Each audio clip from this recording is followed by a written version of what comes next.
Hola, bienvenidos. Mi nombre es José Manuel López García. Popper y los tres mundos. En este vídeo voy a ofrecer algunas reflexiones y comentarios sobre determinadas cuestiones relacionadas con la filosofía de la ciencia de este gran filósofo que fue Karl Popper, que nació en 1902 y murió en 1994. Voy a comenzar con un análisis de un fragmento de un artículo de Jaime Solonguren López titulado La epistemología evolucionista de Karl Popper, en la que dice lo siguiente: ahora, en cuanto la inducción está descartada, el método de comprobación de las proposiciones científicas solo podrá ser un método deductivo de contrastación. Ciertamente, la obra más importante de Popper, como se sabe, es La lógica de la investigación científica, del año 1934, y luego su producción filosófica fue realmente enorme y destacó con otros libros fundamentales también para el conocimiento, para la historia de la ciencia y para la filosofía de la ciencia. Se puede afirmar, sin lugar a dudas, que el conocimiento conjetural se desarrolla por medio del método crítico, que es el que afirma Popper, método de conjeturas y refutaciones o de ensayo y eliminación de errores que Popper expresa en el denominado esquema tetrádico, o de cuatro partes, podríamos decir. El esquema tetrádico de Popper plantea que hay un problema, después hay una teoría tentativa, a continuación una eliminación de errores y por último queda planteado el problema. En definitiva, se puede afirmar que el esquema tetrádico es un esquema puramente lógico, por tanto vacío. Popper pretende desarrollar cómo se elabora o cómo cómo es el proceso realmente del conocer, del conocimiento. Y está claro también que para él la lógica formal es el órgano, el instrumento fundamental de la crítica. Además, Popper enuncia un principio interpretativo o heurístico de imposible justificación y que lo denomina principio de transferencia. Afirma: lo que vale en lógica vale en ciencia o en filosofía, de manera que los resultados tienen aplicación psicológica o en general biológica, dice Popper. Por tanto, es evidente para este filósofo que nuestro conocimiento es un proceso muy similar a lo que Darwin llamaba selección natural y que se puede trasladar al ámbito de la filosofía del conocimiento diciendo que es como una especie de selección natural, entre comillas, de hipótesis. De hecho, es evidente también que la epistemología evolucionista es una concepción darwinista o neodarwinista del conocimiento en general, como señala también Solonguren López. Ciertamente, Popper teoriza, en relación con los tres mundos del conocimiento, que existen de una manera indudable estos tres ámbitos del conocer. El primer mundo, según Popper, es el universo físico y consiste en la verdad real y la realidad que tratamos de representar, como por ejemplo la energía, la física y la química. En consecuencia, en este primer mundo, que es el universo físico, mientras existimos, estamos dentro de un mundo perceptivo que a veces no representamos correctamente o no percibimos de una manera absolutamente precisa, pero en cualquier caso existimos en un universo material o físico. En relación con el segundo mundo que plantea Popper, es el mundo de nuestra percepción subjetiva, personal, experiencias y también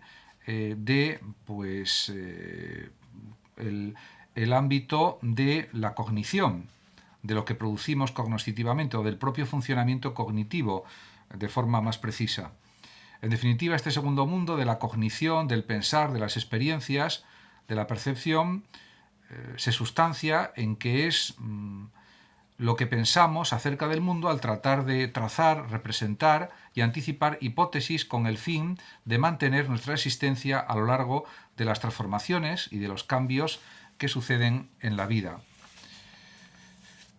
Además, también se puede señalar que es evidente que existen también otro mundo, el tercer mundo, que realmente podemos decir que es la suma total de los productos abstractos objetivos de la mente humana. En definitiva, podríamos decir de una forma más sencilla, de los productos culturales. Por tanto, este tercer mundo se compone de artefactos tales como libros, herramientas, teorías, modelos, bibliotecas, ordenadores y redes, y es una mezcla, en consecuencia, muy diversa. Y es evidente que mientras que el conocimiento puede ser creado y producido en el mundo 2 por nuestra mente, por nuestra cognición, sus artefactos se almacenan en el mundo 3. Y Popper también incluye la herencia genética en este mundo 3. La filosofía de la ciencia de Popper se ha denominado racionalismo crítico o pluralismo racional crítico, también es otra denominación, o también se puede decir que es un falibilismo o que es un falsacionismo. De hecho, la teoría del conocimiento de Popper va unida al falibilismo, esto es, a la concepción según la cual todo conocimiento es falible, conjetural, plantea problemas, y esto es algo consustancial también al propio desarrollo de la actividad científica, de los científicos. Y por supuesto Popper quiere un conocimiento que se acerque a la verdad lo más posible, en cualquier caso. Y también cabe decir que la idea de fondo de Popper es que el conocimiento no es episteme, o sea, un saber absolutamente cierto, como diríamos el mundo inteligible platónico, sino más bien doxa, más bien saber conjetural, más próximo a la opinión, ya que nosotros como investigadores en el conocimiento somos buscadores y no poseedores de la verdad. Esto pues es algo definible claramente en la producción filosófica de Popper. En consecuencia, este gran filósofo traza una especie de imagen de investigación como una tarea sin fin en el campo del conocimiento, ¿se entiende? Y en consecuencia, según Popper, se puede entender que se pueda proyectar una imagen del hombre como una especie de Sísifo, pero un Sísifo que en la incesante lucha con los problemas puede ser feliz. En consecuencia, también se puede señalar que para Popper hay un solo elemento de racionalidad, y lo dice así él mismo explícitamente, en nuestros intentos dirigidos a conocer el mundo. Se trata, por tanto, del examen crítico de las teorías. Esto es lo fundamental en relación con la definición de lo que es el racionalismo crítico, examen crítico, análisis crítico de las teorías científicas. Por tanto, se puede observar que la concepción crítica de la racionalidad es la clave que permite a la teoría falibilista del conocimiento de Popper no llegar a una conclusión irracionalista o relativística, por la sencilla razón de que se basa pues, en usos adecuados de la razón, de lo racional. Por supuesto, se puede discutir muchísimo cuál es el mejor uso de la racionalidad o cuáles son los mejores usos de la racionalidad también, pero en definitiva ya es una utilización de la razón, que es para él lo fundamental. Además, también se puede decir que el racionalismo crítico se caracteriza por el particular rol o función que asigna a la lógica formal y a la experiencia el propio Popper. Se trata, en definitiva, no tanto de justificar las teorías, su validez, sino de una función crítica o, por así decir, negativa, porque una teoría tiene que afirmarse pues como verdadera hasta cierto punto, ¿no? O verosímil, si supera pues, intentos de refutación o intentos de falsación. En definitiva, es una consideración crítica y negativa de lo que es pues, la filosofía de la ciencia, pero con un sentido positivo, que es llegar lo más lejos posible en la búsqueda de la verdad. Porque la ciencia va cambiando, se van sucediendo muchas veces las teorías científicas, en algunos casos, en otros no, etc. Popper, además, ha ofrecido una formulación sintética en 7 puntos de la concepción de la corroboración, que es un concepto central en su filosofía de la ciencia. Según este filósofo, el grado de corroboración de una teoría es una valoración de los resultados de los controles empíricos a los que ha sido sometida. Ese sería el primer punto de corroboración. Pero además, en un segundo punto, se puede decir que hay dos actitudes para considerar las relaciones entre una teoría y la experiencia. Se puede, por ejemplo, buscar la confirmación o la confutación. Las dos actitudes son variantes de la actitud apologética o dogmática y de la crítica. En definitiva, los controles científicos son siempre intentos de confutación o de negación de la supuesta validez de las teorías. El tercer punto, en relación con la corroboración tal como la entiende Popper, es que hay que distinguir o diferenciar bien entre los intentos de confirmación y confutación, ya que, por otra parte, es evidente que son susceptibles de análisis lógico, aunque no completamente. Y esto pues hay también que contemplarlo. En definitiva, pues como se puede ver, pues hay muchas cuestiones que hay que analizar de una manera muy detallada. El cuarto punto, en relación con la corroboración, es la consideración de que una teoría científica será mucho mejor corroborada cuanto más severos sean los controles que ha superado, o cuanto mejor los ha superado esa misma teoría científica. Esto creo que no necesita demasiada discusión ni análisis porque se puede entender perfectamente. El quinto punto, en relación con la corroboración, es la necesidad de un control que será tanto más severo o riguroso cuanto mayor sea la probabilidad de no ser superado por la teoría científica, se entiende. El sexto punto, respecto a la corroboración, es tener en consideración o considerar que todo control genuino se puede describir intuitivamente como intento de coger en falta a una teoría, ver los fallos de esa teoría, las cosas que no explica, las cuestiones que deja en duda, etcétera, etcétera. Y ese sería pues otro elemento a tener en cuenta en la corroboración tal como la plantea Popper. Y en cuanto al séptimo punto, en relación con la corroboración, pues es evidente que hay que tener siempre una adecuada disposición crítica en el análisis de las teorías científicas, de los conocimientos científicos, porque eso nos hará llegar pues a unas teorías científicas más genuinas, más profundas, más explicativas, etc. Y esto, pues en ello insiste continuamente Popper. Este filósofo está plenamente de acuerdo con la tesis de Hume, según la cual la inferencia inductiva no es válida, porque para Popper está claro que la tesis de la primacía de la teoría sobre la observación es válida para todos los niveles del conocimiento y por consiguiente también para el conocimiento científico.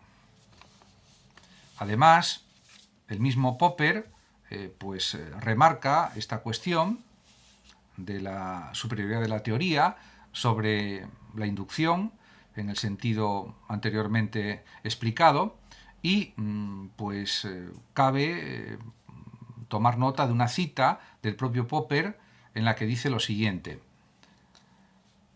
En relación con Einstein dice que el desarrollo del conocimiento es siempre el mismo. Intentamos resolver nuestros problemas y obtener con un proceso de eliminación algo que aparezca como más adecuado a nuestros intentos de solución.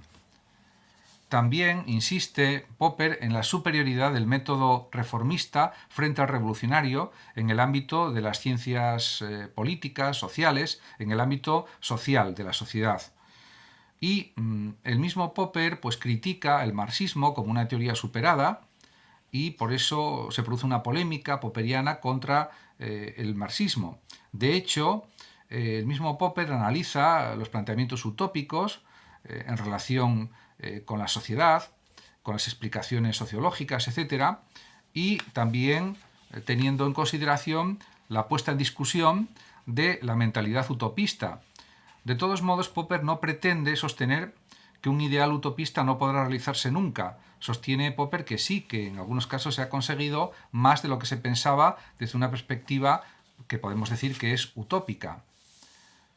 En consecuencia, para Popper, la tarea de la política es fundamentalmente eliminar las condiciones presentes de la infelicidad y, por tanto, niega la justificación de sacrificar una generación a otras generaciones futuras. Considera que eso es absolutamente irracional, por tanto va en contra de su racionalismo crítico y que no tiene sentido lógico, ninguno. Escribe Popper lo siguiente, por ejemplo. trabajo por la eliminación de males o trabaja por la eliminación de males concretos más que para realizar bienes abstractos. Aquí pues se queda muy claro lo que quiere decir Popper en relación con cuestiones de tipo social, laboral, societario, en definitiva. Y también afirma el mismo Popper que nuestros semejantes tienen derecho a ser ayudados. Ninguna generación, que es lo que comentaba hace un momento, debe ser sacrificada por el bien de las futuras en vista de un ideal de felicidad que no puede realizarse nunca.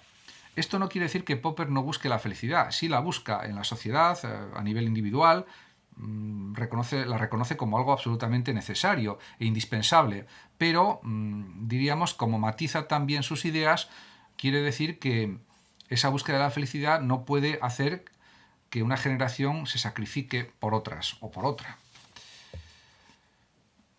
Por tanto, el racionalismo crítico pluralista de Popper se fundamenta en planteamientos de tipo kantiano, de tipo que están muy en consonancia con la Ilustración, por ejemplo, de Diderot y de otros pensadores ilustrados, y por lo tanto se entiende que él mismo diga: yo soy un viejo iluminista y liberal. En definitiva, se observan matrices del 700 y matrices kantianas. Además, Popper es consciente de la imperfección de las sociedades humanas y también de la frecuencia de sucesos pues, negativos, catástrofes, guerras, etc. Pero, pese a ser un convencido imperfectista en relación con lo social, tiene bien presente los límites y la negatividad de la condición humana. Además, desde su punto de vista, toda la política consiste sustancialmente en la elección del mal menor. Lo que sucede es que este mal menor puede ser un bien mayor o un bien grande en función de muchísimos males que existen a nivel social y realmente en relación con pues, la actividad del mundo en nuestro tiempo. Él vivió en el siglo XX y fue consciente de todas las guerras, horrores, matanzas, hambre, etcétera, que hubo en todo el mundo. Y pues ciertamente él era más bien un pensador reformista y no revolucionario en este sentido, aunque también era consciente de que el capitalismo, tal como por ejemplo lo conoció Marx, había desaparecido del todo y había otras posibilidades de desarrollo de la economía, de la sociedad, etcétera. Y esto él pues lo trata también en sus obras. En consecuencia, pues hay que tener presente que Popper es un convencido intervencionista. Dice al respecto: debemos demandar que el capitalismo desenfrenado ceda el paso a un intervencionismo económico. Disculpas. Con esto quiere decir que, claro, hay una crítica muy explícita, muy clara al capitalismo desenfrenado, porque produce injusticia, produce pobreza, produce separación excesiva de clases sociales, etcétera, etcétera. En definitiva, una injusticia social tremenda, inmensa en el mundo. Y esto, aunque se intentó solucionar a través de los derechos humanos, pues sigue existiendo en el mundo. Él murió en el año 1994 y seguían existiendo gravísimos problemas de tipo económico, social en el mundo, y más de 1.000 millones de personas pasando hambre. Y esa situación sigue existiendo. En consecuencia, pues el propio Popper insiste en estas cuestiones. También hay por parte de Popper una repulsa o un rechazo frontal de la violencia, y eso explica también, en cierta medida, la aversión de Popper por el pensamiento autoritario y por todas las doctrinas totalitarias que pretenden poseer la verdad o el criterio de ella. Y eso es algo que el propio Popper remarca también de una manera clara. En cuanto a su filosofía de la sociedad o su filosofía social, se puede decir que es optimista, pero hay que decir que el optimismo de Popper proviene más bien de la convicción de que nuestro mundo, con todos sus defectos, es el mejor de los existentes hasta ahora. Esto pues parece que está en consonancia con lo que decía hace siglos el propio Leibniz, que estamos en el mejor de los mundos posibles, pero habría que también hacer algunas matizaciones al respecto, porque eso también lo detalla el propio Popper y pues en una cita que ahora pues voy a leer aparece claramente. Dice Popper: no afirmo por consiguiente con Leibniz que este mundo es el mejor de los mundos posibles, ni afirmo que nuestro mundo social sea el mejor de todos los posibles. Afirmo solamente que nuestro mundo social es el mejor que nunca ha existido, el mejor por lo menos de los que tenemos conocimiento histórico. Y esto es algo pues indudable, aunque también puede ser discutido, lógicamente. En cualquier caso, pues podemos decir que Popper es un pensador liberal reformista o reformista liberal y no revolucionario. En cuanto a otro aspecto o cuestión de su filosofía, que es equivalente al racionalismo crítico, sería la cuestión de la falsación o de la falsabilidad. De hecho, la falsación fue propuesta por Karl Popper como alternativa a la problemática inducción. Además, para Popper, contrastar una teoría significa intentar refutarla o negarla mediante un contraejemplo. De hecho, el falsacionismo es uno de los pilares del método científico. En consecuencia, si no es posible negar o refutar una teoría, dicha teoría queda corroborada pero provisionalmente, pero no queda verificada. Es decir, ninguna teoría es absolutamente verdadera, sino a lo sumo no refutada o no negada. Por tanto, para Popper, y a diferencia del Círculo de Viena, la ciencia no es capaz de verificar si una hipótesis es cierta, pero sí puede demostrar si ésta es falsa. En consecuencia, aunque Popper era un pensador o un filósofo realista, no aceptaba la certeza, es decir, nunca se puede saber cuándo nuestro conocimiento es cierto. Sí podemos llegar a conocimientos que generalmente podemos decir que son verosímiles o que pueden ser ciertos hasta el momento. Eso sí se podría decir con claridad. Además, Popper recomendó a la ciencia el uso del método hipotético deductivo, que es el que generalmente usa la ciencia también. Por tanto, la ciencia no elabora enunciados ciertos a partir de datos, como muchas veces se piensa, sino que, según Popper, propone hipótesis o suposiciones que luego somete al filtro experimental para detectar los errores. En definitiva, para Popper, una teoría es científica si añade conocimiento racional acerca del mundo empírico, del mundo experiencial, del mundo real, del mundo material, podríamos decir. Lo que supone que una teoría científica, según Popper, no puede ser tautológica, no puede ser contradictoria, en definitiva, no puede ir contra la lógica racional, y no puede ser metafísica en el sentido de que afirme algo que no puede ser comprobado experimentalmente. En definitiva, la falsabilidad se puede decir que fue uno de los criterios centrales utilizados por el juez William Overton, por ejemplo, para determinar que el creacionismo no era científico y que no debería enseñarse en los colegios, por ejemplo, de Arkansas, en Estados Unidos. Es un ejemplo de aplicación de las teorías de la ciencia, o de la teoría de la ciencia de Popper, o del racionalismo crítico o falsacionista de Popper. Se puede decir que, como criterio de demarcación, Popper busca tomar esta propiedad, que podemos llamar falsabilidad, como base para afirmar la superioridad de teorías falsables sobre las no falsables. En definitiva, la teoría de la ciencia de Popper, el racionalismo crítico, es tremendamente interesante, es tremendamente potente, porque no cae en el dogmatismo, sino que busca, a través de la investigación científica, a través de las teorías, a través también de la experimentación, etc., llegar a conocimientos de una manera rigurosa, de una manera también lógica y también, por supuesto, con la técnica del ensayo y error, de la contrastación, etcétera, etcétera. Muchísimas gracias a todos por su atención. Hasta mi próximo vídeo.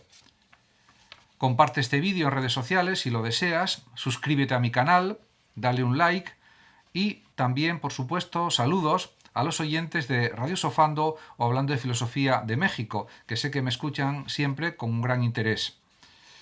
Hasta siempre, por tanto. Muchos saludos y muchas gracias a todos.